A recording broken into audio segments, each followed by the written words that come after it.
에베소 6장 17절 말씀, 현절 말씀과 데살로니가전서 5장 8절에서 11절까지의 말씀 함께 찾으셔서 교도하시도록 하겠습니다.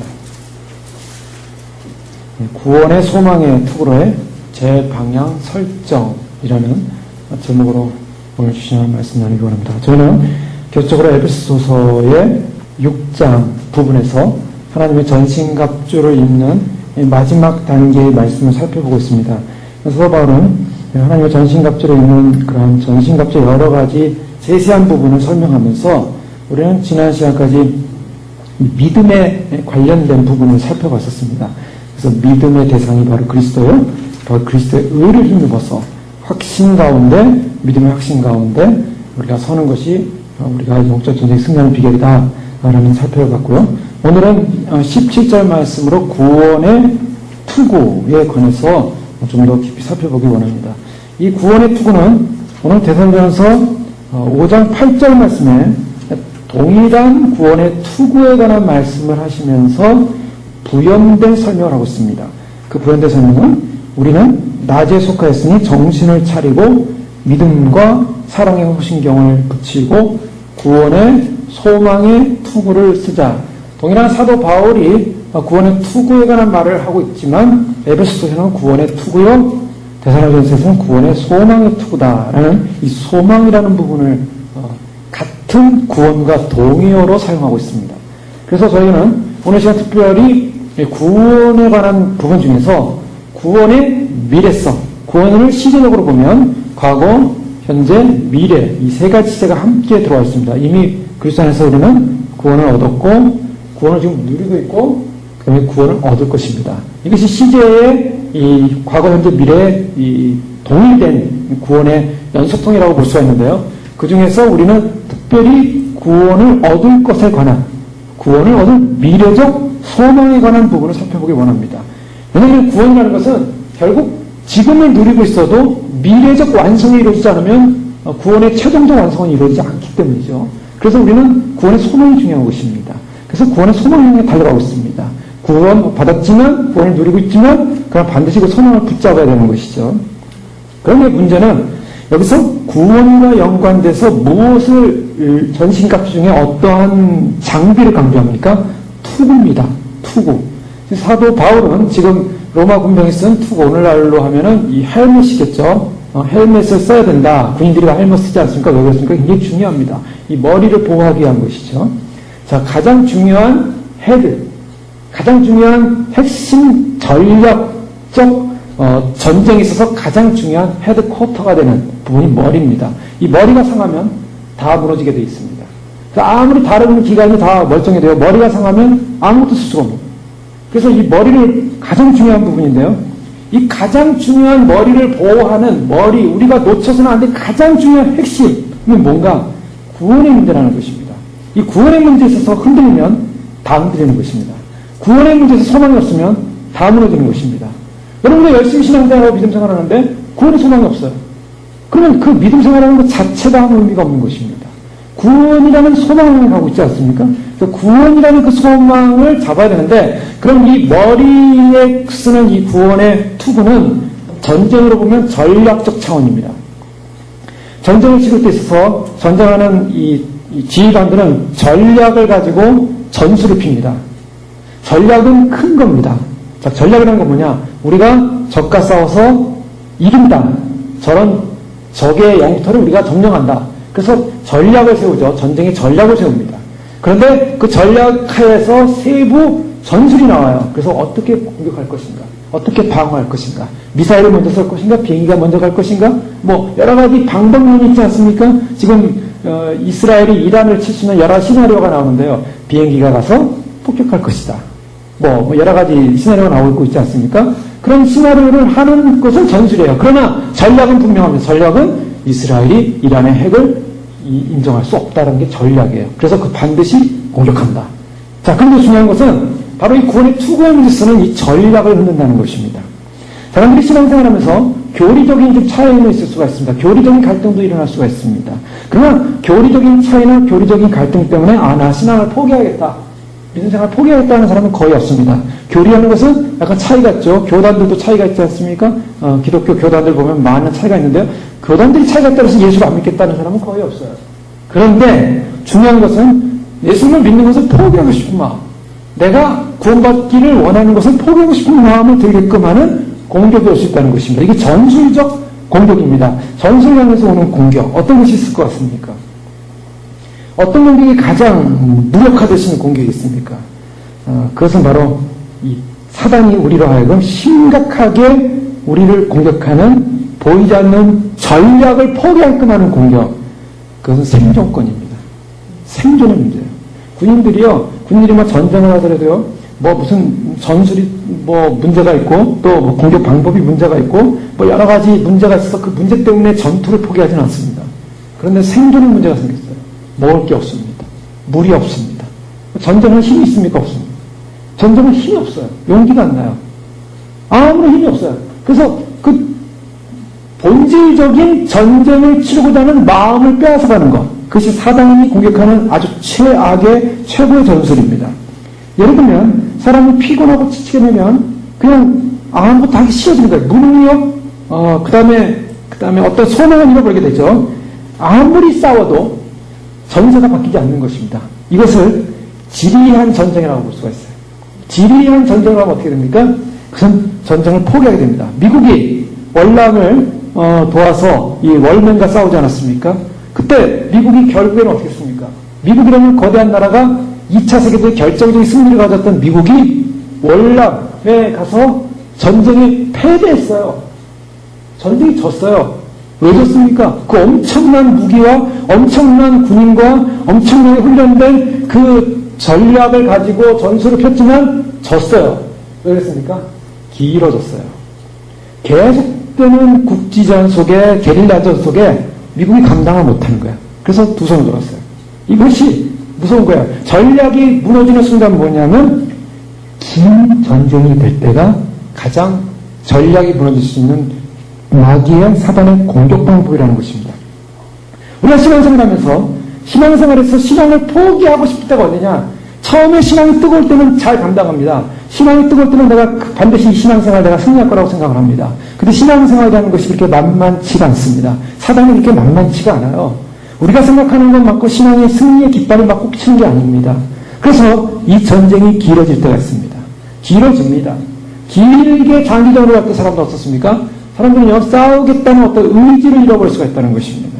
믿음을 어떤 상황 때문에 이루는 것이 아니라 지쳐간다는 거예요. 그것이 가장 무서운 것이라는 것입니다. 자, 결국 우리로 하여금 영적인 싸움에서, 기나긴 영적인 싸움에서 지쳐가게 함으로 말미암아 어떤 마음을 자꾸 심어주냐면 포기하라는 마음을 자꾸 심어주는 것.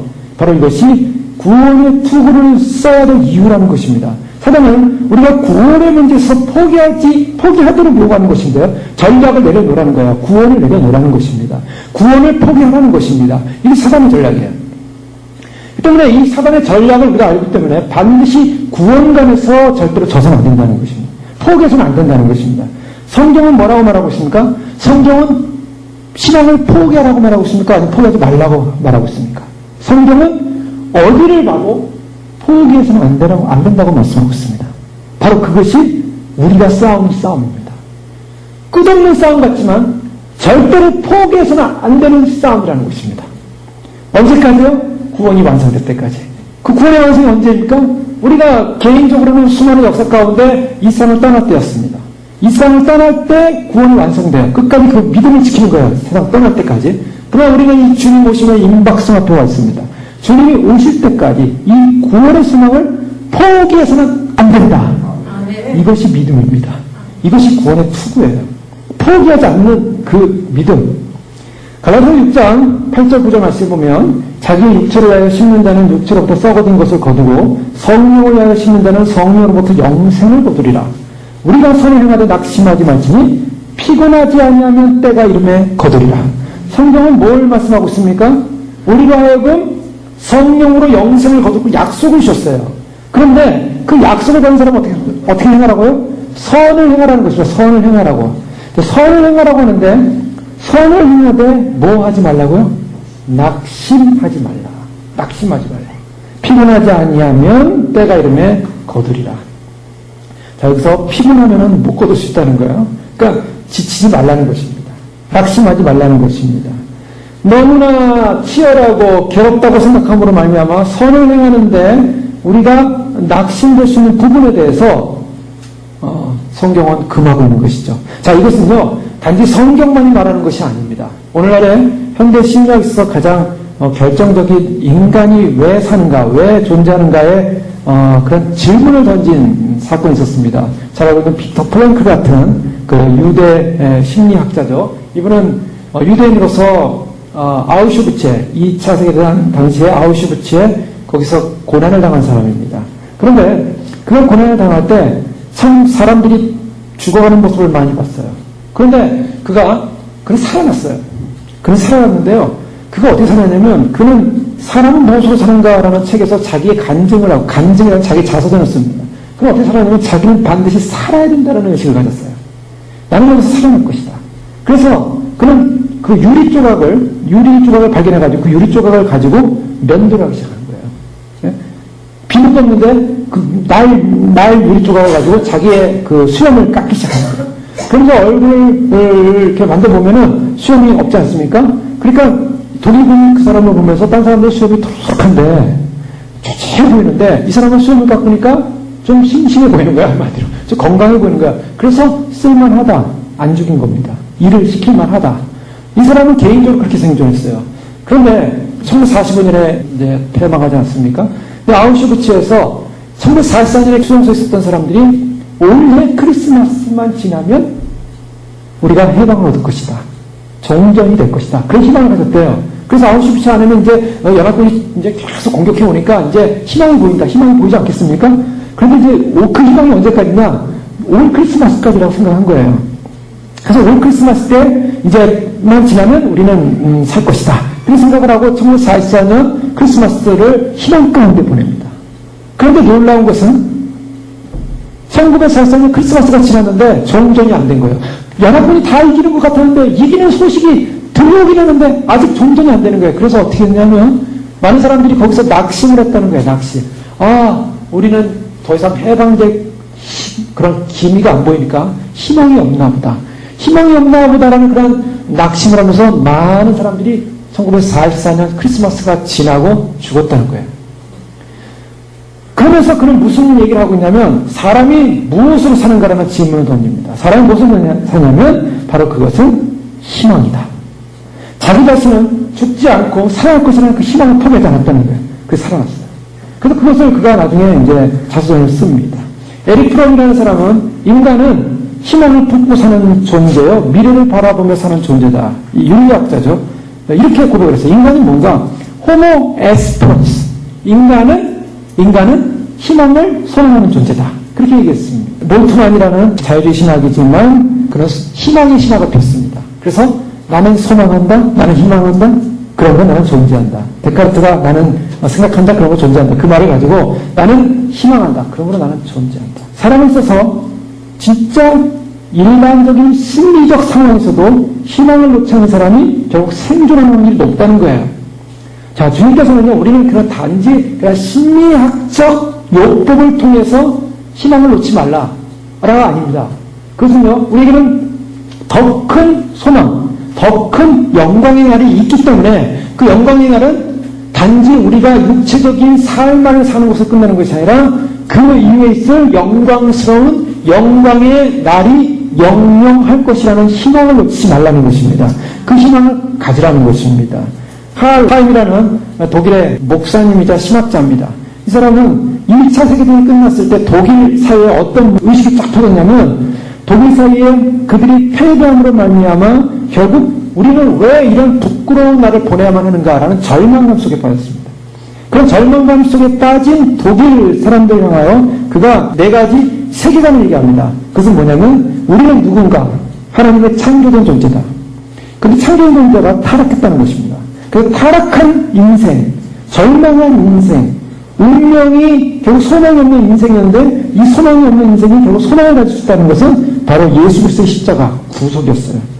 그 구속을 통해서 하나님과 연합되어지고 하나 되어지는 소망이 생겼고 그 구속의 결론은 뭔가? 그는 이렇게 얘기합니다. 새하늘과 새 땅. 아직은 눈앞에 확실히 보이지 않지만 성경에서 말한 그 다가올 새하늘과 새 땅을 바라봄으로 말미암아 우리는 희망 있는 존재다. 우리는 그리스도 안에서 구속된 존재요. 그 새하늘과 새 땅 안에서 우리는 영광스럽게 그의 날을 소망하는 존재다라는 그 의식을 폈습니다. 그것이 바로 기독교 세계관에서 굉장히 중요한 부분이에요. 기독교 세계관은 기독교 세계관이라고 할 때 그 세계관이 뭐냐? 어렵지 않습니다. 창조, 타락, 구속, 그리고 새하늘과 새 땅의 영광의 소망인 것입니다. 자, 이와 같은 모습은요, 성경 전체에서 보여주는 모습입니다. 그것은 성경 전체에서 우리의 존재는 어떠한 존재로 만들어졌는가? 창조된 존재라는 거예요. 자, 그것이 우리를 향한 하나님의 방향입니다. 하나님의 오리엔테이션이에요. 오리엔테이션이라는 것은 뭐 이렇게 설명하는 시간이기도 하지만 방향을 말하기도 하죠. 그래서 우리의 오리엔테이션은 뭐냐? 창조된 존재라는 하나님을 향한 창조된 존재. 근데 우리 인간은 어떻게 됐습니까? 인간은 하나님의 창조된 오리엔테이션된 존재가 타락했어요. 타락하면 그 다음에 오는 게 뭐예요? 인간은 방향을 잃기 시작했습니다. 자신이 가야 방향을 잃었어요. 그래서 디스오리엔테이션이라는 말을 쓰고 있어요. 방향을 잃어버린 인생. 이 방향을 잃어버린 인생은 어디로 가야 됩니까? 다시 방향을 찾아야 한다는 거예요. 그 방향을 찾는 것이 리오리엔테이션이에요. 그래서 방향 재설정. 그래서 오늘 제목이 방향을 재설정해야 돼. 어떤 방향을 재설정해야 되냐? 우리 인생에서 진정한 방향은 구속에 대한 구원에 관한 방향이 재설정돼서 그 믿음 안에 경고를 설지 못하면 우리 중에 소망이 없는 존재라는 것입니다. 방향이 재설정되는 것이 바로 구원인데요. 탕자의 모습을 보면 아버지 품에 있을 때, 아버지와 함께 있을 때는 그는 아버지의 아들로서 충분한 대우를 받았고 아버지의 아들이 특권을 누렸습니다. 그가 아버지를 떠나면서 어떤 사건이 일어납니까? 방향을 잃기 시작했어요. 그래서 방향을 잃고 세상에서 허랑방탕 자기 뜻대로 자기 의지대로 살기 시작했습니다. 자기 의지대로 살던 그가 죽기 직전까지 가는 그런 극심한 빈곤 속에서 무엇을 찾냐면 아버지를 기억하기 시작했어요. 바로 그것이 탕자에 있는 축복이었습니다. 그 자기가 가야 할 원래 오리지널 방향, 원래 오리지널 하나님과 아버지와 함께 있었던 바로 그 방향을 향하여 다시 방향을 재설정하기 시작했어요. 그 방향을 재설정함으로 말미암아 그의 인생 가운데는 새로운 회복이 일어났다는 것입니다. 자, 우리 인간에게 하나님께서 우리 인간은 하나님과 함께 창조된, 하나님으로부터 창조된 하나님을 향한 존재로 살다가 죄로 말미암아 방향을 잃어버렸습니다. 죄로 말미암아 방향을 잃어버린 인생이 결국 자유를 얻었어요. 자기 멋대로 할 수 있는 자유. 하나님께서 주신 자유, 의지를 가지고 자기 멋대로 인생을 살기 시작했습니다. 생각하는 대로 살기 있습니다. 그러면 그 자유를 가지고 스스로 결단해서 하나님께로 돌아온다면 구원이 있지만 그 자유를 가지고 하나님께로 돌아오지 않는다면 영원한 생명과 새 땅은 없습니다. 그래서 요한계시록에는 개들과 술객들, 술이라는 술 먹는 사람들이 아니에요. 점성술사들, 점 보는 사람들, 그런 일종의 운명론자들입니다. 또 음행하는 자들, 살인자들, 우상숭배자들, 거짓말을 좋아하며 지어내는 자는 다 성 밖에 있으리라. 못 들어간다는 거예요. 즉 하나님으로부터 떠난 인생이 그 자유의 의지를 가지고 하나님께로 돌아서지 않으면 안 된다는 것입니다. 자, 우리께서 진정한 주님께서 우리에게 요청하시는 것이 있다면 희망과 소망을 잃어버리지 않는 구원에 대한 확신, 우리에게 주어진 이 구원의 소망을 놓치지 않는 것, 그것이야말로 우리가 끝까지 승리하는 비결인 줄 믿으시기 바랍니다.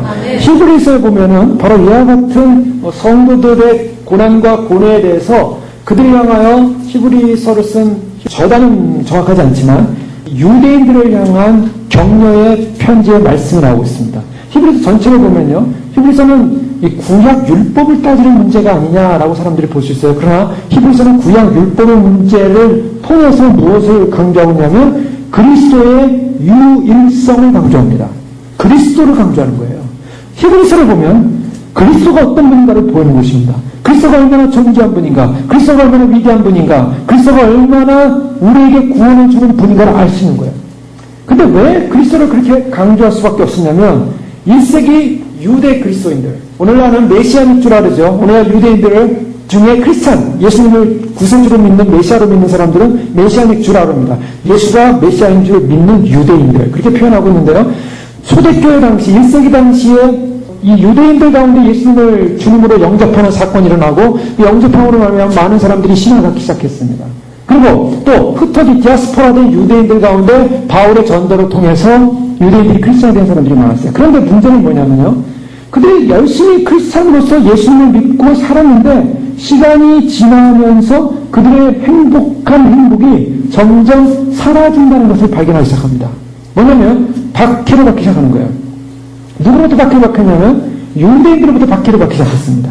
그래서 유대인들이 예수님을 믿어서 기뻤는데 조금 지나고 나니까 자기 동족으로부터 박해를 받기 시작하면서 혹독한 박해 속에 신체적인 공격과 함께 심지어는 집이나 재산마저도 약탈당하는 그런 어려움을 겪기 시작합니다. 그리고 그들이 가진 믿음 때문에 조롱을 당하고 감옥에 갇히기도 하고 그래서 그들은 굉장히 심각한 그런 고민 가운데 빠지게 됩니다. 왜 우리가 예수님을 믿었는데 우리에게 이런 어려움이 오는가? 히브리서 10장 32절의 말씀에 보면 이렇게 말하고 있습니다. 전날에 너희가 빛을 받은 후에 고난의 큰 싸움을 견뎌내는 것을 생각하라. 혹은 비방과 환난으로서 사람에게 구경거리가 되고 혹은 이런 형편이 있는 자들과 사귀는 자가 되었으니 지금 히브리 교회 사람들이 고난의 큰 싸움을 싸우고 비방당하고 환난당하고 사람들에게 구경거리가 되는 이런 어려움을 겪었습니다. 그런 예수님을 잘 믿는다고 했는데 어려움을 겪기 시작하면서 그들 가운데 큰 곤란이 오기 시작하고 그 곤란이 오면서 그들은 믿음이 점점 약해지기 시작했어요. 자, 이것이 문제예요. 내가 믿는 믿음을 끝까지 주님을 바라보면서 가야 되는데 믿음이 약해지기 시작하더라는 겁니다.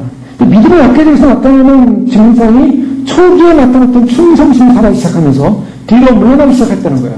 그래서 히브리서에 보면 주님께서는 뒤로 물러나는 기뻐하지 않으신다라고 그걸 아주 단언하고 있어요. 많은 유대인들이 뒤로 물러나기 시작했어요. 그리고 몇 명 가운데는 절망이 생기기 시작해서 다시 유대교로 돌아가자. 그 유대교로 다시 회개하는 사건이 일어나기 시작합니다. 돌아가는 사건이 일어납니다. 그리고 우리가 믿는 이 믿음의 선택이 너무 성급한 것이 아니었는가. 그리스도가 메시아다라는, 예수가 메시아라는 사실을 믿은 것이 뭐가 잘못된 것이 아니다. 할례를 받음으로 구원을 받지 왜 할례를 없애고 할례를 받지 말라고 하고 이상한 게 아닌가 사람들이 의심하기 시작했어요. 그래서 예수 그리스도가 주어지는 그 구원의 소망을 놓치기 시작하고 의심하면서 우리가 옛날로 돌아가는 게 좋겠다. 그리고 이렇게 생활해봤자 생활 속에서 우리에게 주어진 것이 더 좋고 편안하고 안정된 생활이 아니라 오히려 더 힘들고 어렵고 더 고통스럽고 예전 생활이 낫지 지금 생활은 더 고통스러운 게 아니냐라고 하면서 그들은 지금 생활에 대한 회의를 갖기 시작했다는 것입니다. 그것이 히브리서 전체에 나타나고 있는 거예요. 유대인들의 상황은요 점점 갈등하기 시작했어요. 점점 힘들어지기 시작했어요. 그래서 그들은 타협에 직전까지 가기 시작했고 그래서 타협하기 시작한 것입니다. 그러니까 히브리서를 쓰는 히브리 기자는요 이 유대인들 향하여, 이 유대 기독교인들을 향하여 너희의 믿음의 닻을 어디에 내렸냐는 거예요. 닻이라는 것은 배가 움직이지 않게 해서 추를 내리는 거, 무거운 추를 내리는 거 아닙니까? 닻을 어디에 내냐? 그리스도께 닻을 내리지 않고서는 흔들릴 수밖에 없다. 그래서 히브리서 2장 2절에는 그런 모든 들은 것을 우리가 더 간절히 생각하니 혹 흘러 떠내려 갈까 염려하느라. 흘러 떠내려 갈까 염려한다는 거예요. 이들이 믿음을 가졌지만 믿음이 점점 약해지면서 점점 믿음이 흘러 떠내려까 염려하면서 히브리 3장 6절에 보면 그리스도는 그의 집 맡은 아들로 충성하였으니 우리가 소망의 담대함과 자랑을 끝까지 견고히 잡으면 그의 집이라. 그리스도가 누구냐?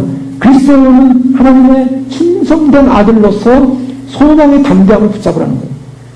그리고 그리스도의 도의 초보를 버리고 주도의 행실을 회개합니다. 하나님께 대한 신앙을 가지라고 말하면서 그 날에 들어가기 위하여 견고히 힘쓰며 완전하게 나아가고 소망을 놓치지 말라라고 강력하게 경고하고 있습니다. 그래서 히브리 4장 11절에 보면 그러므로 우리가 저 안식에 들어가기를 힘쓸지니 이는 누구든지 저 순종치 않으면 본에 빠지지 않게 하려면 힘쓰라라고 권면하고 힘쓰라. 그리고 10절에 보면 그러므로 우리에게 큰 대스상이 있으니 승천하신 자 곧 하나님 아들 예수시라. 우리가 믿는 도리를 굳게 잡을지어다.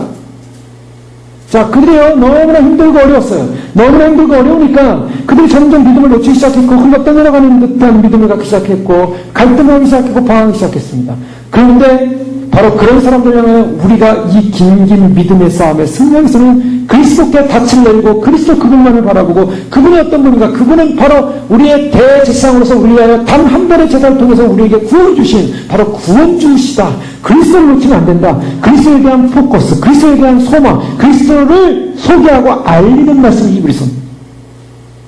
우리가 신앙에 있어서 우리가 긴 신앙의 여정을 싸우면서 또는 우리는 히브리 교인들처럼 바로 유대 교인들처럼 우리도 우리의 심정 가운데 믿음이 오래 긴 싸움을 통해서 지쳐갈 수도 있을 수 있습니다. 그렇기 때문에 우리 요초선 원대는 가장 중요한 핵심이 뭡니까? 바로 우리를 구원하시고 우리에게 영원한 대제사장이 되셔서 우리에게 그 한 번의 제사로 영원한 구원을 베푸신 그 믿음의 도리를 굳게 잡고 놓치지 않아야 될 줄을 믿습니다. 바로 그것이 승리의 비결입니다. 그 그리스도를 붙잡는 것, 그것이 바로 구원의 투구라는 것입니다. 우리가 정말 그 믿음의 인내를 가지고 싸워야 되는 건 바로 그 믿음의 인내를 싸우는 것이 바로 그리스도를 붙잡는 것인데 결국 믿음과 신앙을 갖게 되면 그 다음부터 우리의 싸움은 인내의 싸움이 시작되는 거예요. 참아야 된다는 것입니다. 그래서 히브리서 12장에 보면 많은 믿음의 선진들을 얘기하면서 믿음의 선진들이 한 얘기가 뭡니까? 한 사건이 뭐였습니까? 그것은 인내였습니다. 그들이 참았다는 거예요. 견고하게 참고 견뎠다는 것입니다. 더 나아가서 사도 베드로는 베드로서 3장에 또 이런 신뢰를 얘기합니다. 당시 베드로 사도는 그 초대 교인들 가운데 어떤 믿음을 갖고 있었냐면 초대 교인들은 예수님이 오셔서 예수 그리스도의 왕국을 이룰 것이라고 믿었어요. 초대교회 때. 그래서 기독교인이 되는 순간 뭐냐면 기독교인이 되는 순간 초대교회 성도는 다 주님이 오셔서 메시아의 왕국을 이룰 것을 기대하고 있었습니다.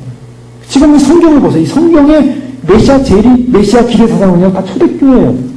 그 초대교회의 소망이 지금까지 연결되고 있어요. 엄청난 사건이죠. 그 초대교회 성도들은요 그 예수님을 기다리고 있어요. 근데 베드로후서 3장에 보면 예수님을 기다리고 소망하는 그런 믿음의 백성들 향하여 예수님이 오시지 않으신 것입니다. 초대교회 상황에서. 그러니 사람들이요 조롱하기 시작한 거예요. 여러분 그렇지 않습니까? 오늘도 그렇잖아요. 오늘 가도 예수님 오시면 기다리는 사람들이 막 간절히 기다리는데 좀 늦어지면 사람들이 뭐라고 합니까? 예수님 오시면 뭐 어디 오셔? 안 오셔? 2000년 전부터 오시다는데 오긴 뭐라? 이렇게 다 예수님 오시고 조롱하는 거거든요. 어떻게 보면 안 오시니까. 그러니까 그 당시에도 그랬어요. 그 당시도 초대교인들이 예수님 오세요 기다리고 그 나라가 우리 기다리는데 오신다는 약속이 어딨냐? 안 오신다. 뭐가 왔냐? 주의 강림하신다는 약속이 어디 있느냐? 나가면서 예수님 오신다는 약속을 소망하지 못하게 자꾸 이렇게 만드는 거예요. 자, 그러면서 뭐라고 합니까? 그 말을 하는 의도가 뭐냐고요? 그 말을 하는 의도는 포기하라입니다. 포기하라. 그래서 베드로서 3장에 보면 3절 이하에 보면 권면하고 베드로가 이렇게 권면하는 거예요. 먼저 이것을 알지니 말세에 조롱하는 자들이 와서 자기의 정욕을 따라 행하며 조롱하여 이르되 주께서 강림하신다는 약속이 어디 있느냐? 조상들이 잠으로부터 조상들이 세상 떠남으로부터 만물이 처음 창조될 때와 같이 그냥 그대로 있지 않느냐. 이는 하늘이 예적부터 있는 것과 같이 땅이 물에서 나와 물로 성립된 것도 하나님의 말씀으로 된 것을 그들이 일부러 잊으려 함이로다. 이런 아니하가 그때 세상은 물이 넘침을 멸망하였으니 라고 하면서 그냥 있지 않냐라는 이런 권면을 하고 있다는 거예요. 자, 이것은 뭐라고 표현할 수 있습니까?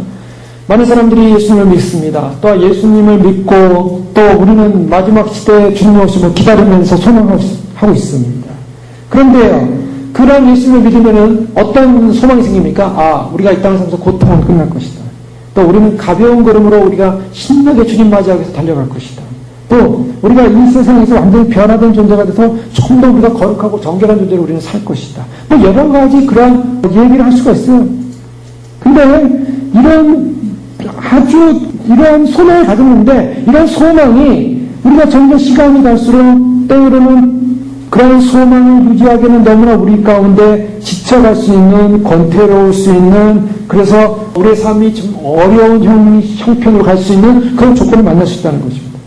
그럴 때 뭐라고 하냐면 어떤 사람이 우리에게 뭐라고 공격을 하냐면 야, 참으로 너희가 그리스도인이 되기 전보다 아니면은 주님 오시면 준비하기 전보다 더 악화되지 않았느냐? 싸움은 더 치열해지고 있지 않느냐? 전에는 편안하게 살았는데 지금 너무나 삶이 공격받고 있지 않느냐? 사람들로부터 공격이요, 주변에 있는 사람들로부터요, 또 가족으로부터요, 또 여러 가지 그런 상황이 더 악해지지 않았느냐?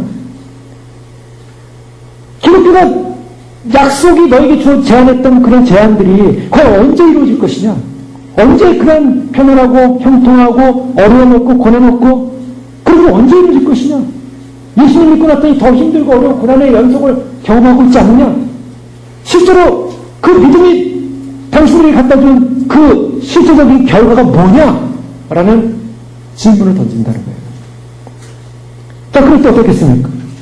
아, 그래, 맞아. 내가 예전에 가졌던 신앙보다 내가 더 믿음으로 주님을 위해 살려했더니 더 어렵고 고난스럽고 더 힘든 거 아니겠는가? 그러니, 아, 그래, 맞아. 이 신앙과 이 믿음이 뭔가 잘못된 것은 아닌가?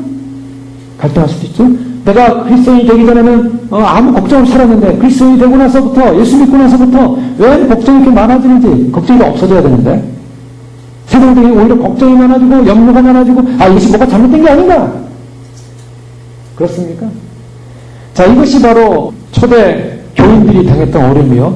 베드로 사도가 바로 그런 어려움을 당하는 교인을 향해서, 그런 질문을 당하는 고통 가운데 있는 성도를 향해서 말하는 거예요. 그런 질문을 받을 때 사람들이 그렇게 이해를 못하는 것입니다. 주님의 약속을 너희가 기다리고 있는데 그 약속이 언제 실현되느냐 말이죠. 언제 실현되느냐? 자, 그런 상황에서 어떻게 하겠습니까? 자, 그런 상황에서 큰 딜레마에 빠질 수가 있습니다. 큰 좌절에 빠질 수가 있습니다. 큰 낙심에 빠질 수도 있습니다. 왜요? 그것이 그냥 단순간이라면 우리가 믿음이 충만하다면, 아니야! 나는 믿어! 나는 주님 믿어! 하고서 당장하게 나갈 텐데, 이 믿음이 약한 사람들은요, 좀 시간이 지나면서 이 믿음이 약해지는 거예요, 약해져. 약해지면 어떻게 합니까? 큰 딜레마에 빠지기도 합니다. 그래서 주님의 오심을 간절히 사모했던 사람들이, 많은 사람들이 믿음을 잃어버리기 시작했어요. 예전에 한국에 92년도에 예수 모시다고 하지 않았습니까? 전세적으로 그랬죠? 전세적으로. 그때 예수 모심을 믿고 간절히 소망했던 분들은 있어요. 많이 있어요. 대부분 사람들이 관심 없었겠지만 또 많은 분들이 그날을 또 기다렸던 분들이 있어요. 그런데 그런 많이 기다렸던 분들이요. 20년이라는 세월이 지났어요. 20년이라는 세월. 20년 세월이 지나니까 사람들이 어떻습니까? 주님 오신다는 소리? 그때도 안 왔어. 그때도 안 왔어. 하면서 사람들이요. 안 믿기 시작하더라는 거예요. 왜요? 지쳤어요. 그래서 그것이 주어진 결과가 뭐냐? 괜히 이단이라는 소리만 들었다. 물론 그 당시에 날짜를 얘기했기 때문에 이단이 됐죠. 사실은 날짜 문제 때문에 이단으로 넘어갔어요. 그 날짜 문제가 아니었으면은 한때 주님 오실 때가 됐으니까 열심히 믿자라는 걸 끝났을 텐데, 사단이 그걸 막 흐려놨어요. 날짜를 가지고 흐려놨어요. 사람들이요 그 날짜에서 넘어간 거예요. 심지어는 어느 정도냐면 그 날짜를 믿어야 휴거가 된다 그랬어요. 그러니까 결국 일반적인 신학을 하는 분이나 기독교 개념을 갖고 있는 우리의 신학으로는 인정할 수 없는 사건이 벌어진 거예요. 어떻게 날짜를 믿어야 구원을 받습니까? 그건 아니죠. 구원은 날짜에 있지 않죠. 예수 그리스도에 있습니다. 그러니까 예수 그리스도를 믿고 그날을 믿고 간다라는 그런 의식만 가졌으면 되는데, 괜히 날짜에 넘어가는 거예요. 그게 다 미혹이었어요. 미혹. 주님 오신다는 약속은 좋았는데 그 미혹이 넘어가다 보니까 사람들이 어떻습니까? 그 다음부터는 주님 오신다는 약속이 있으면은 그거는 아니야. 이렇게 부정하기 시작했어요. 자, 그 부정이 실제로 우리에게 주어진 결과가 뭐냐? 괜히 예수님 오시면 기다리고 사모하고 주님 사랑했더니 바보꼴 됐다. 사람들에게 조롱꼴이나 됐다. 그러니 내가 왜 주님 열심히 믿는 그런 신앙을 가는데 누구한테 왜 조롱받으면서 인생을 사냐? 그러니까 나는 이 조롱의 대상이 되고 싶지 않다라고 결정을 시작한 거예요. 왜 주님이 그때 안 오셔가지고 이 조롱꼴을 만들어놨느냐? 그 사람들 마음에 주님에 대한 원망이 가득하기 시작했던 거죠. 불만이 가득하기 시작했어요. 그래서 제가 알고 있는 주변에 있는 분들이 예전에 20년 전에 주님 오시면 믿었던 분들이 많이 있는데요. 그분들 가운데 그 마음을 접어놓은 분들이 있어요. 상처예요. 상처가 너무 심하니까 주님께 대한 상처가 있어요. 그러니까 주님이 상처받아 주님이 내가 간다 그래도 이제 안 믿어요. 주님이 그때도 안 해도 왜 지금 오신다 그래요. 이러면서 그런데 그것이 이게 시간이 진행돼 갈수록 보면 어떤 연약함 속에 빠질 때입니다. 자, 그럴 때 성경이 뭐라고 합니까? 성경이 그런 연약함 속에 빠졌으니까 포기하랍니까? 자, 이것은 정답으로 가야 됩니다. 매뉴얼로 가야 돼요. 성경으로 가야 돼요. 텍스트로 가야 돼요. 성경에서 포기하랍니까? 아닙니다. 그럼 뭐가 문제예요? 빨리 회복해야 됩니다. 자, 성경에서 말하는 명제는 분명합니다. 주님 오시면 사모하랍니다. 그럼 내 상태는 그게 아니에요. 그럼 누가 잘못됐어요? 성경이 잘못됐습니까? 내가 잘못됐습니까? 내가 잘못된 거예요. 내가 잘못된 이유가 뭔가? 원인을 밝혀서 분명히 회복해야 됩니다. 분명히 회복해야 돼요. 주님 오시면, 그래서 주님이 오신다는 그 사모하라는 그 말씀을 순수하게 믿고 기다려야만 합니다. 자, 그것을 해결하는 사람이 있었어요. 시편 73편에 보면 시인이었습니다. 이 시편 73편의 시인은 분명한 방향이 있었던 사람이에요. 그리고 그 방향에서 그는 방향을 잃어버렸습니다. 그래서 방향을 상실한 사람이었어요. 그러나 그는 다시 방향을 다시 잡은 사람이었어요. 바로 이 사람이 누구였냐면 시편 73편 1절에 보면 하나님이 참으로 이스라엘 중 마음이 정결한 자에게 선을 행하시나. 자, 이 사람의 마음속에는요, 이스라엘의 정결한 사람, 이스라엘의 거룩한 사람, 이스라엘 깨끗한 사람에게 선을 행하시는 하나님을 찬양하면서 선을 행하시는 주님을 바라봅니다. 그런데 이 사람이 큰 실족을 하는 사건이 벌어져서 2절에 보니까 나는 거의 넘어질 뻔하였고 나의 걸음이 미끄러질 뻔하였으니. 자, 왜 그렇습니까? 사람들을 바라보니까, 세상 사람들을 바라보니까 너무나 혼란스러운 거예요. 하나님의 나라에 들어갈 사람은 정결한 사람이요, 이 정결한 사람만이 여호와의 산에 오릅니다. 20편 24편 3절에서 5절 보면요, 여호와의 산에 오를 자 누구며 그 거룩한 그 설 자가 누구고 그것은 손이 깨끗하며 마음이 청결하며 뜻을 허탄한 데 두지 않으며 거짓말 끊지 않는 자로다. 저는 여호와께 복을 받고 구원하게 이르거든요. 여호와의 산에 오를 자가 누구냐? 하나님의 산에 오를 자. 이건 성경 그대로입니다. 우리가 주님 앞에 갔을 때 주님의 앞에 가면은 주님의 보좌가 있는 곳이 있어요. 그 보좌가 있는 곳으로 가게 되는데요, 믿음의 사람들이 다 주님 곁으로 가까이 가는 게 아니라는 것입니다. 천국에 가면 주님의 보좌 옆으로 가까이 갈 사람이 있고 못 갈 사람들이 있어요. 저 변두리, 천국 변두리에 살 사람들이 있고요, 그 변두리 너머에 있는 사람들도 있을 거예요. 근데 주님의 보좌 가까이, 그 거룩한 빛 가까이 간 사람이 조건이 뭐냐면 시편 24편이에요. 손이 깨끗하고 마음이 청결하고 뜻을 털리고 거짓말 끊지 않는 자로다. 정결한 사람이 들어간다는 거예요. 우리가 왜 예수님 오실 때 예수님 마당에서 무엇을 해야 되는가? 무엇을 해야 되는가는 그 실천상으로 들어가면 가장 중요한 것이 정결의 문제에 들어갑니다. 거룩함의 문제에 들어갑니다. 그 정결한 존재로서 내가 가야겠습니다 라는 단계에 들어가야 한다는 거예요. 그런데요, 중요한 것은 이 시편 기자는요, 그런 정결한 사람이 하나님 앞에 설 수 있다는 소망을 갖고 믿음으로 사는 사람입니다. 근데 그 정결한 사람이 하나님께 설 수 있다는 그 소망의 믿음을 가졌던 사람이 방향을 상실했어요. 왜? 세상 사람을 보니까 세상 사람들이 너무 형통하더라는 거예요. 아무 문제 없어요. 나는 믿음으로 주님을 바라보면서 거룩하고 정결하게 살려고 노력을 하고 주 앞에 살려고 하는데 우리 세상 사람들은 정결하게 살려고도 안 해도 잘 되더라는 거예요. 또 오만해요. 오만해가지고 그 오만이 거의 사타닉한 오만이에요. 어떤 정도냐면 그들의 교만은 그들의 목걸이고 강포가 그들의 옷이고 심지어는 그들이 혀를 가지고 뭐라고 하냐면 혀가 둘도 날아다니면서 하나님을 비난합니다. 거침없이 하나님을 비난하고 하나님을 비난하라, 하나님이 죽었다, 하나님이 없다까지 합니다. 그러면서 자기들은 편하게 살고 들어가는 거예요. 그리고 어떤 어려움도 당하지 않고 고통도 당하지 않고 질병도 없고 어려움도 없고 편하게 살면서 그들은 심지어 죽을 때는 너무나 얼굴 색깔도 너무나 죽을 때 편안하게 죽더라는 거예요.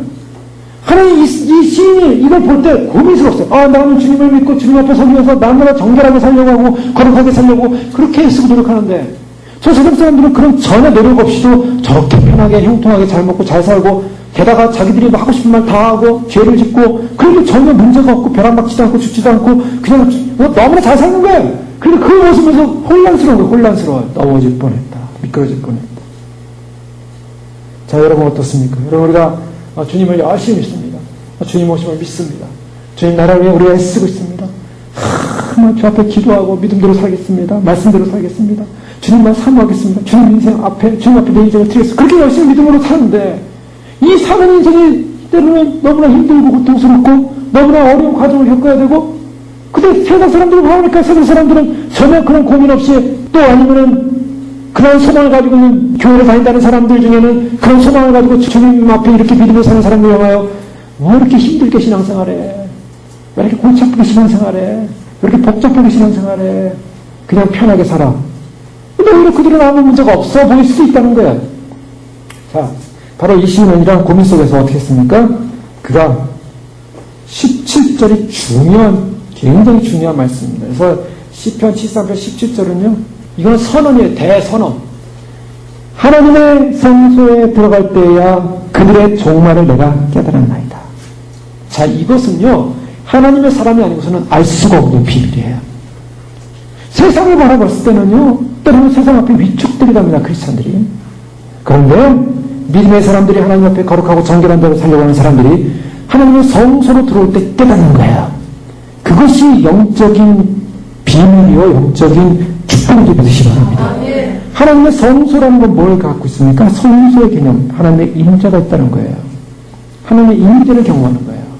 자, 하나님의 임재를 경험하지 못하고 세상만 바라볼 때는 그 마음의 소망이요, 큰 갈등이 일어나요. 여러분 그러세요. 교회 밖에 나가서 세상에 딱 나가보십시오. 그럼 일단 세상이 딱 부딪히면 누가 더 힘센 사람입니까? 교인이 힘셉니까? 세상 사람이 힘셉니까? 세상에서 잘 나간다는 사람이 힘세요. 그 사람들이 목소리가 더 크고요. 그 사람들이 더 주도권을 갖고 있고요. 그 도대체 민족을 열심히 하고서 그 산다는 것 자체가 너무나 어떨 때는 힘이 없어 보여요. 내가 가진 믿음이 무슨 힘이 있을까 도대체. 내가 가진 이 소망, 도대체 주님이 오시면 준비하는 이 소망을 가지고 내가 이렇게 믿음으로 살아가는 걸 도대체 누가 알아줄까? 안 알아줘요, 사람들. 그거 관심도 없어요. 이 사람이 뭘 가졌나, 무슨 능력이 있나, 무슨 파워가 있나, 이 파워 때문에 우리 질 수밖에 없어요, 어떤 면에서는. 세상이라면 너무나 거대해요. 바벨론이라는 문화가 그렇게 거대해요. 그래서 크리스찬들이 믿음이지, 그래서 세상에서는 베리치 받아라.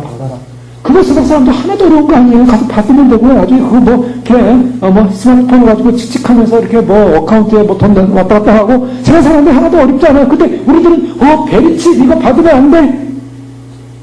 이제 부담하기 시작해서 부담. 이거를 극복해야 된다는 부담. 그 세상 사람은 하나도 부담 없어요. 대단한 문제도 아니에요. 심지어는 한국의 어느 대학교 목사님이 베리치를 받아야 된다고 먼저 받았대요, 벌써.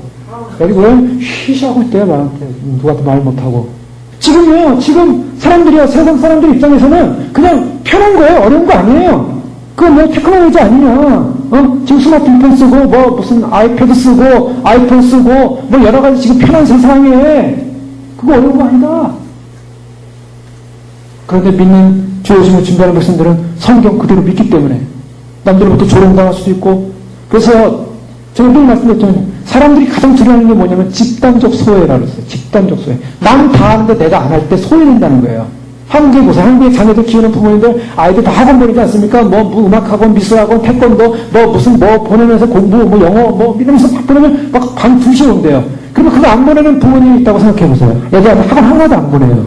그리고 학교 가서 숙제만 하고서 그러면 이상한 거예요. 저 이상한 사람 아닌가? 자녀를 왜 저렇게 키우나? 왜? 남들 다 하는데 안 하니까. 집단적 소외. 그걸 사람들은 못 견뎌요. 그러니까 만나니까 내가 빛을 내서라도 내가 힘들어서라도 그걸 하기 위해서 왜요? 사람들 손가락질 뽑는 게 싫은 거예요. 여러분, 우리가 이 땅을 살면서 많은 사람들이 왜 베리치를 갖고 많은 사람들이 왜 배도할 것이냐? 내가 집단적 소외를 당하는 것을 두려워하는 거예요. 사람들은 진리가 무엇이냐? 그 진리가 무엇이냐를 결정하지 않고 사람들이 함께 가니까, 대다수가 가니까, 다수가 가니까 그것이 진리인가 보다가 선택하는 순간 넓은 길은 다 지옥 가는 거예요. 그러니까 어려운 길에 와 있습니다. 어렵고 힘든 길에 와 있어요. 예수님을 믿어도 참 좁고 협착한 길에 와 있어요, 지금. 이런 좁고 협착한 길에 와서 우리가 집단적 소외를 두려워하지 않고 진리의 길 앞에 서겠습니다. 언제 그게 가능하냐고. 세상 보면 안 가능해요. 막 혼란스러워요. 그럼 언제 그게 가능하냐고요. 그것이 결정되어지는 순간이 어디예요? 성소에서 그것이 결정되는 것입니다. 하나님의 임재 앞에, 하나님의 말씀 앞에 우리가 가야 할 분명한 방향이 어딘가? 그것은 이 땅이 아니라는 것입니다. 성소에 들어가면서 뭐라고 생각하게 됩니까? 주님의 전에 나오면서 뭘 생각해야 돼요? 이 땅을 생각합니까? 아니요. 주님 전에 왔으면 내 영혼이 가야 할 그 나라. 주님 오실 때 주님을 맞아야 될 그 영광의 소망. 주님께서 약속하신 그 새하늘과 새 땅의 구원의 소망. 바로 그것을 바라보는 거예요. 그렇기 때문에 그것을 바라보는 사람만이 이 세상의 현실적 가치관 앞에 요동하지 않는 것입니다. 그게 구원의 투구예요. 만약 그 구원의 투구를 쓰고 있지 않으면 흔들리는 겁니다. 그래서 성소에 들어갈 때야 발견했다. 왜? 뭘 발견했냐? 바로 이 사람들은요, 미끄러운 것을 주시면 파멸에 던진다. 18절에 보니까 그들이 결국에는 미끄러진다는 거예요. 요한계시록 보십시오. 용리표 받은 사람 어떻게 돼요? 처음에는 잘 먹고 잘 살 것 같죠? 처음에는 적글세에게 절하고 우상에게 절하고 그래서 인정받을 것 같죠? 조금 지나면 하나님이 심판합니다. 온몸에 종기가 나서 죽게 돼 있어요. 왜요? 그 알파 아이디 칩 자체가 중요한 겁니까? 다 컨트롤, 이 전자 프리퀀시 아닙니까? 레디오 프리퀀시. 그냥 그 전자 프리퀀시가 나오는데요. 전화만 1시간 정도 오래 해도 귀가 멍멍하고 머리가 아프다 그러잖아요, 사람들이. 그 전자파에 대한 영향. 근데 계속 위성으로 감시가 돼요. 그 계속 전자파가 막 탁탁탁 합니다. 그럼 안 돼. 자동차 내비게이션 같은 거 보세요. 내비게이션이요. 내비게이션이 잘 안 되는 데 가면요. 이 내비게이션 잡으려고요. 막 위성이 난리가 납니다. 예? 그래서 막 뼈다리가 금방 달아버려요. 전화 잘 안 통하는 데 가서 전화해보려고 하십시오. 하루 종일 가야 할 뼈다리가 1시간 안에 다 날아가요. 왜요? 잡으려고. 그거 잡으려고 해요. 이 전화기가 막 애를 쓰는 거예요. 마찬가지로 우리가 움직일 때, 사람들이 움직일 때 그 컨트롤 해야 되는데 전파가 잘 안 되는 데 들어가, 빵카 같은 데 들어가 보면요. 이거 잡아내려고 난리칩니다. 그럴 때 여기서 이제 엄청난 전파가 나와요. 그럴 때 몸에 균형이 깨져버리는 거예요. 몸의 균형이 깨지면서 문제가 생기지 않겠습니까? 심판받는다는 거예요. 자, 이거 마치 그런 같은 것이죠. 성교에 들어갈 때 세상에서 잘 먹고 세상에서 그렇게 큰 소리 치고 전혀 어려움 없는 사람들이 주께서 참으로 그들을 미끄러운 곳에 두시고 파멸에 던지셨다. 그리고 갑자기 황폐가 되는 거, 놀라는 거예요. 놀랄 정도로 그들은 전멸하였다. 자, 이것을 바라보면서 바로 이 믿음의 사람은요, 성소에 들어가서 그걸 깨닫는 거예요. 아, 저들은 오래가지 못한다. 졸지에 황폐하는구나. 졸지에 무너지는구나. 졸지에 황폐하고 무너지는구나. 세상은요, 우리에게 세상은 평안과 안정을 줄 것 같지만 세상이 주는 것은 배신입니다. 반드시 세상은 배신해요. 그 세상이 주는 것은요, 세상이 우리 주는 이익의 문명은 반드시 우리에게 부메랑에 대해서 돌아와서 인간을 파멸시키는 거예요. 그것이 세상이에요. 그게 사단이에요. 사단은 그렇게 속여왔어요. 자, 그래서 시인은 그래서 깨달은 겁니다. 아, 이들은 미래가 없다라는 것입니다. 미래가 없다. 그런데요, 믿는 그 시인의 마음속에는 무엇이 있었습니까? 이 시인의 마음은요, 22절에 보니까 내가 이같이 우음의 무잠으로 주 앞에 짐승이오나. 아, 자기를 생각해보니까 자기가 그렇게 생각한 게 짐승 같았다는 거예요, 짐승. 자기는 짐승으로 표현해요. 왜? 어리석었다는 거예요. 왜 어리석었냐? 미래를 보지 못, 너무나 근시한 적이 있어요. 너무나 눈앞에 보이는 것이었어요. 너무나 세상 사람들이 보는 것만 보면서 평가를 했다는 거예요. 근데 자기의 존재는 거기 있지 않았어요. 이 세상에 있지 않았어요. 이 세상 넘어 있었어요. 이 세상에는 무엇을 보고 있었습니까? 23절에 보니까 내가 항상 주와 함께하니 주께서 내 오른손을 붙드셨나이다. 예, 이 시인은 주님을 의지하고 있었어요. 근데 자기도 알게 모르게 그 주님의 손이 자기를 붙들고 있다는 사실을 모르고 있었어요. 그래서 그것을 깨달은 것입니다. 아, 주님이 나와 함께하고 있었지. 주님이 나와 동행하고 있었지. 주의 교훈으로 나를 인도하시고 후에는 영광으로 나를 영접하시리니. 자, 무엇을 보냐면 성소에 들어가서 그의 앞으로 미래를 보는 거예요. 그가 어디 있습니까? 하나님의 영광 앞에 들어갈 것을 보고 있는 것입니다. 주님께서 우리를 영광으로 인도하신다는 사실을 보고 있어요. 자, 그것을 보는 순간 그는 어떻습니까? 눈이 열린 거예요. 귀가 열린 거예요. 모든 근심 걱정 사라지기 시작했습니다. 모든 조롱거리 사라지기 시작했습니다. 그럼 우리가 이 마지막 시대에 살아가면서 분명히 흔들리지 않은 내 삶의 방향이 있다면 반드시 이 방향이 재설정되는 것은 바로 우리가 그리스도 바로 그분을 바라보면서 주님께서 오실 때 우리를 영광 가운데 우리를 데리러 올라가신다는 이 약속의 소망을 놓치지 마시기 바랍니다. 바로 그것만이 우리가 이 땅 가운데서 구원의 소망을 놓치지 않고 믿음으로 승리하는 비결인 것입니다. 그래서 주님을 가까이 하니 내게 복이라. 내가 주 여호와를 나의 피난처로 삼아 주의 모든 행적을 전파하리이다. 철로역정을 꼭 읽어보시기 바랍니다. 이 철로역정은 조원방이라는 이 청교도 목사님은 철로역정을 그냥 쓴 게 아닙니다. 오랜 시간 동안 감옥에서 이 글을 쓰면서 성경 그 자체를 그냥 하나의 스토리를 풀었지만 영적 깊은 신학이 들어가 있어요. 그래서 철로역정 안에는 신학이 들어가 있어요. 그래서 그냥 주역에게는 이게 소설은 우습게 보이지만 사람들이 우습게 보이는 사람은 안 읽습니다. 그거를 우습게 여겨요. 그런데 그 설역정을 읽어보면 거기에 신학이 다 들어가 있어요. 신학이. 그런데요, 이 마지막에 철력정 20장에 보면은 이제 이 크리스찬하고 서강 씨가 함께 마지막 죽음의 강을 건너갑니다. 죽음의 강을 건너야 되는데요, 이 크리스찬이 그동안 여러분 정말 별 심지어는 자살까지 염려하지 않았어요? 그렇게 고생해서 온 거 일이에요. 근데 마지막 눈앞에 죽음의 강이 있는 거예요. 벌벌벌 떱니다, 거기서. 누구만을 바라고 왔어요? 하나님만 바라고. 그 천성만을 바라고 왔어요. 근데 그 죽음의 강 앞에서 벌벌벌 떨려요. 이 강이 얼마나 이게 무서운지요. 벌벌벌 떨려요. 근데 그 강은 특이한 강이에요. 믿음으로 두려워하지 않고 걸어가는 사람은 그 강의 깊이가 얕아져요. 근데 믿음이 없는 사람은 걸어갈수록 깊어지는 강이에요. 그러니 이 강은요, 어떻게 해야 되겠습니까? 믿음으로 걸어가야 되는 거예요. 근데 이 크리스찬이 그 죽음의 강 앞에서 막 두려워 떨면서요, 막 어쩔 줄을 몰라요. 그러면서 요나서로 일어납니다. 요나서 2장 3절에 보면 주께서 나를 깊은 속 바닷 가운데 던지셨으므로 큰 물이 나를 둘렀고 주의 파도와 큰 물결이 다 내 위에 넘쳤나이다. 그냥 그 요나가 두려움 가운데 바닷속에서 막 공포 가운데 막 고백하는 그 고백이 막 나오는 거예요. 큰 물이 나를 덮쳤는데요. 그 얕은 물이 그러면 믿음으로 건너면? 근데 막 그 사람에게는 큰 물인 거예요. 어마어마하게 큰 물인 거예요. 믿음이 없으니. 지옥 같은 어둠의 공포가 크리스천을 덮었다 그래요. 자, 이게 문제예요. 그동안 믿음이요, 어디 갔는지 싹 사라졌는데요. 막 괴로워하고 있어요. 괴로워하는데, 심지어는 어떤 괴로움이냐면, 꼬마 도깨비와 귀신들의 환상에 시달리고 있었대요. 그럴 수 있죠. 예. 확 가위 돌리는 거예요. 그러면 조그마 도깨비들이 나타나고요. 귀신들이 막 나타나고요. 이 크리스찬이 이게 지금 귀신을 보고 막 도깨비를 보고 죽음의 강 앞에서 이게 지금 지옥 가는 거야, 천국 가는 거야. 아무 개념이 없어져 버린 거예요.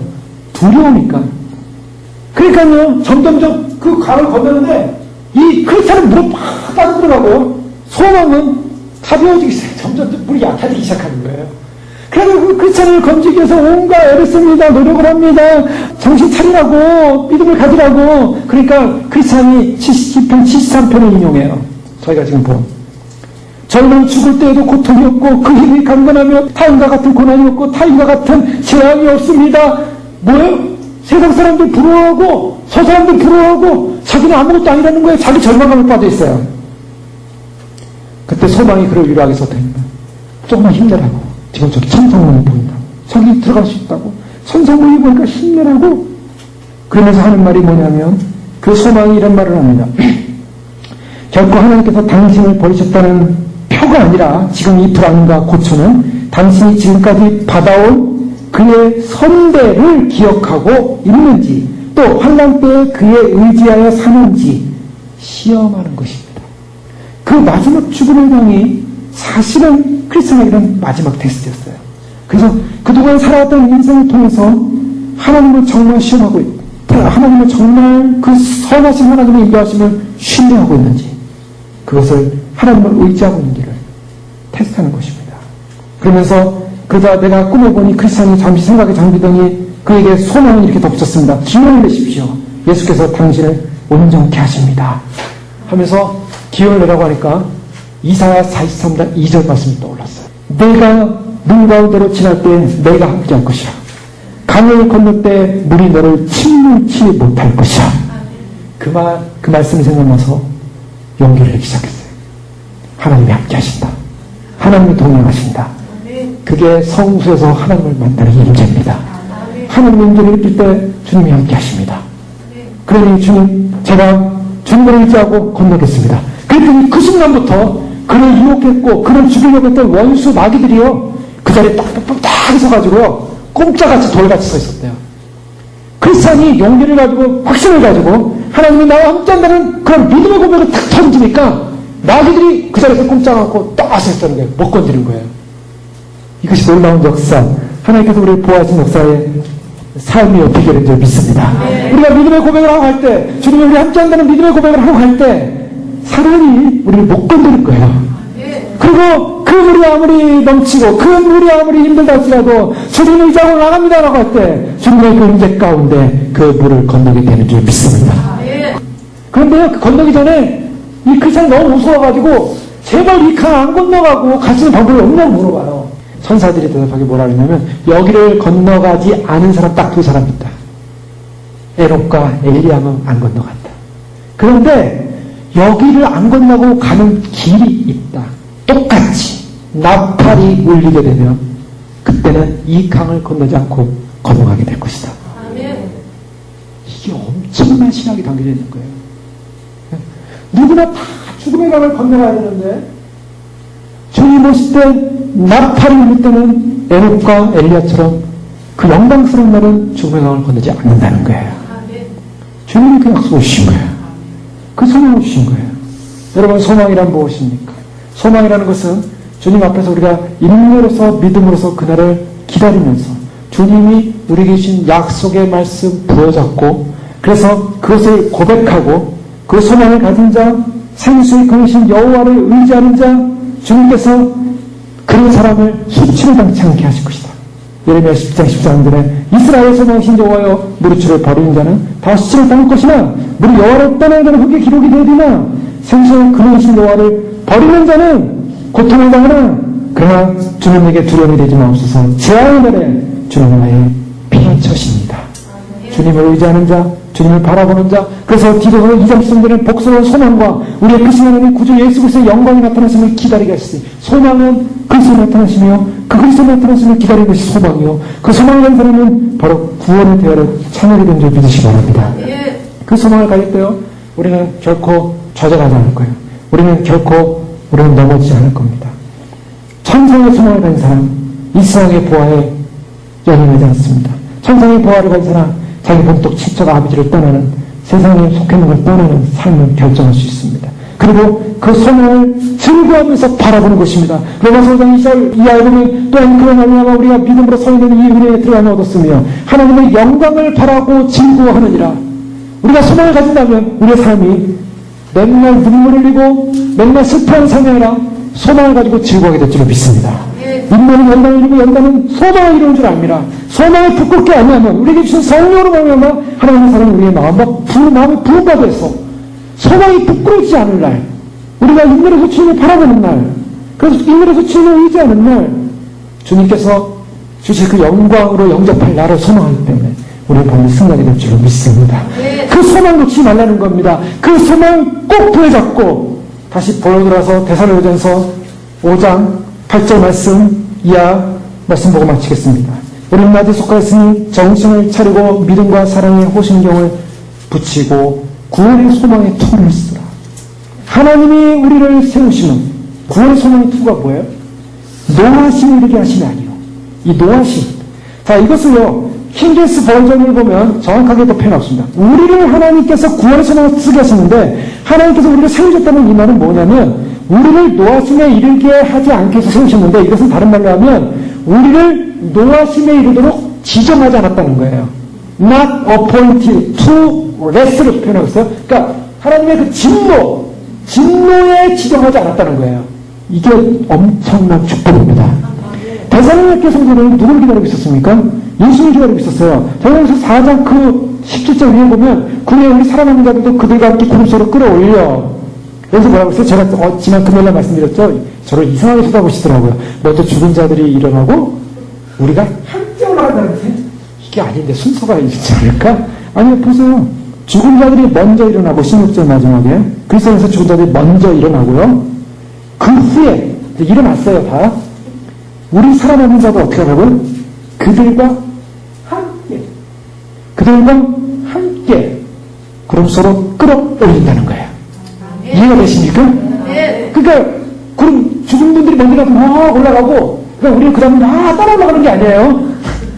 그러니까 일어나시고 함께 모인다는 거예요. 그래서 그 노임에 관한 것을 데살로니가 후서 2장 1절에 보세요. 형제들아 우리가 너희를 구하는 것은 우리 주 예수 그리스도의 강림하신가 우리가 그 앞에 모임에 관하여 강림과 모임 주님의 오심과 그 앞에 모임이 있어요. 이게 다 휴거를 말하고 있어요. 지금 데살로니가 전후서 자체가.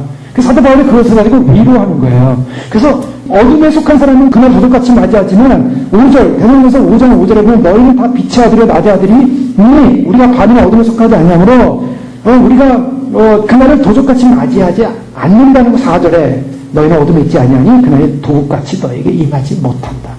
그래서 깨어있고 준비하는 사람이 도둑같이 맞이하는 것이라 예비하고 준비하고 있다가 주님 오실 때 먼저 죽은 자들이 일어나고 그들과 함께 영계 상황에 들어가서 우리가 배영계 들어가서 함께 올라가는 거예요. 함께 올라가는데 그냥 올라가지 않을 것이라고 저는 보고 있어요. 왜? 질서 있게 올라갑니다. 하나님은 무질서 하나님이 아니에요. 질서 있게 올라가는데요. 어쨌든 같이 모여서 올라갑니다. 올라가는데 그 앞에 모이는 거예요. 주님 앞에 모이게 돼요. 자, 그것이 어느 공간에서 일어날지는 몰라요. 그러나 영계 공간에서 일어나는 사건이에요. 그 세상 사람들이 보면 눈 깜짝할 새 사라지는 거예요. 눈 깜짝할 새 사라지지만 사라진 사람이 눈까지 슉 올라가서 위에 있는 것이 아니라 위로 올라갈 수도 있고 어디로 올라갈 수도 있고 그건 알 수 없어요. 그러나 분명한 것은 함께 모여서 주님 앞에 선다는 거예요. 아멘. 얼마나 영광스러운 비밀이 담겨있는지 몰라요. 그런데요, 구절에 보니까 우리는 바로 하나님 그 다음에 이 땅에 임할 하나님의 진노에 지정된 사람이 아니라 오직 우리 주 예수 그리스도로 말미암아 구원을 받게 하신다. 우리는 진노에 지정된 것이 아니라 구원을 얻게 하여 지정됐다라고 말하고 있어요. 이건 지명하신 거예요. 포인트한 거예요. 포인트. 지명한 거예요. 우리가 구원받기로 지명되어 있는 거예요. 그 소망을 한 사람은 구원의 소망을 투구로 쓰라는 거예요. 이 구원의 소망의 투구는 뭐가 있습니까? 에베소 6장 19절에 말하는 구원의 투구는 바로 대성에서 5장 8절에 구원의 소망의 투구와 영광이 있는데, 이 구원의 소망의 투구는 마지막 세를 사는 사람에게 휴거의 영광의 구원의 소망의 투구를 쓰라는 것입니다.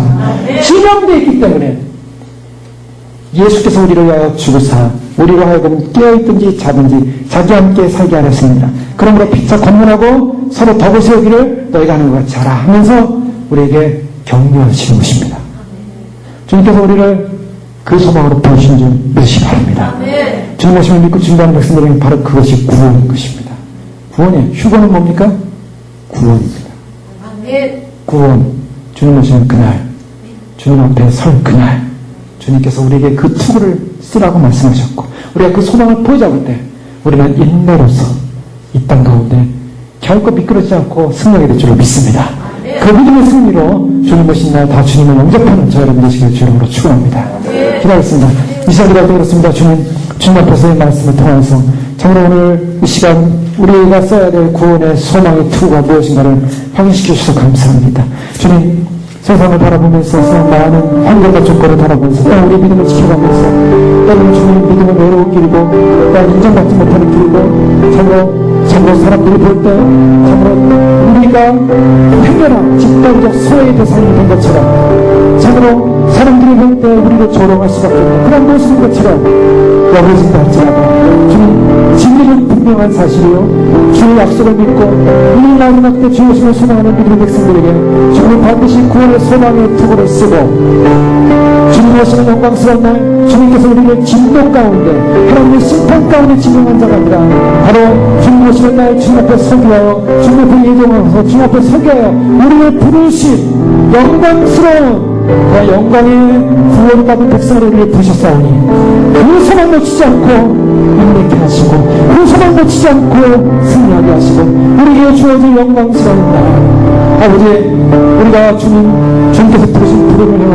그 부름을 헤어 달려오다가 때로는 지치고 때로는 힘들고 때로는 연약해서 때로는 우리도 10번 7cm만 시인의 고백처럼 제 방향으로 우리가 가야 할 방향 우리가 봐야 할 소망 바로 그것이 분명하기에 우리는 그날까지 결코 이 방향 놓치지 않고 믿음의 승리를 줄로 믿습니다.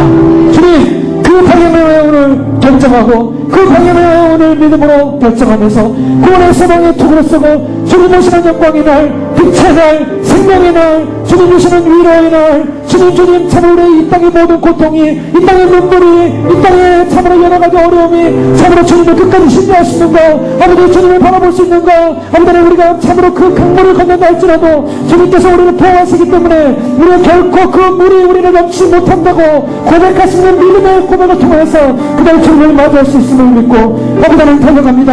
아버지는 소망합니다. 주여 주님을 만나게 축복하여 주시옵소서. 한 생명도 떨어지지 않게 해주시고 주님 오시는 날 휴거의 영광 가운데 반드시 주 앞에 서수들어 축복하여 주시옵소서. 주여를 기도하겠습니다. 주여 주여 주여 아버지 하나님 믿습니다. 우리의 믿음 우리의 소망 빼앗기지 않고 달려갑니다. 아버지는 참으로 주님을 향해 달려나가는 우리의 믿음 가운데 하나님 신의 놀라운 위로의 소망을 하려고 승리하게 해주시고 여호와 능력이 없는 우리를 사랑하시는 아버지의 놀라운 사랑과 은혜 가운데 믿음으로 승리할 수 있도록 도와주시옵소서. 아버지는 참으로 많은 사람이 절망 가운데서 아버지는 참으로 슬픔 가운데서 아버지는 자신을 참으로 좌절할 가운데서 아버지는 참으로 믿음을 놓친다 할지라도 아버지는 우리는 믿음을 놓칠 수 없는 믿음의 승리입니다. 아버지는 우리는 믿음을 놓칠 수 없는 믿음의 승리의 승리입니다. 아버지는 그날을 향하여 달려갑니다.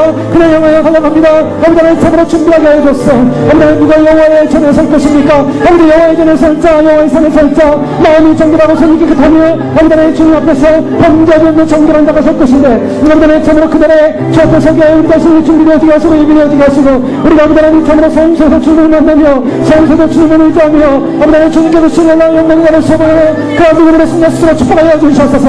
아버지는 참으로 오늘 이곳에 부르셨사오니 주의 전을 향하여 믿음으로 하나님의 시간과 믿음 가운데 하나님의 거룩한 영광과 은혜로 기름 부어주시고 하나님의 거룩한 성령의 역사의 능력으로 기름 부어주시며 생명의 주와 생명의 이름을 위하여 주님을 향하여 달려가는 그 믿음으로 승리할 수 있도록 영원히 축복하여 주시옵소서. 아버지 하나님의 사랑과 믿음을 구원하여 주시고 아버지 하나님의 예수님의 사랑과 거룩한 능력과 아버지의 말씀과 진리와 생명과 아버지의 주님을 향한 거룩한 소망과 주님을 향한 거룩한 믿음으로 위하여 참으로 예비되어지는 귀한 믿음으로 승리할 수 도와주시옵소서.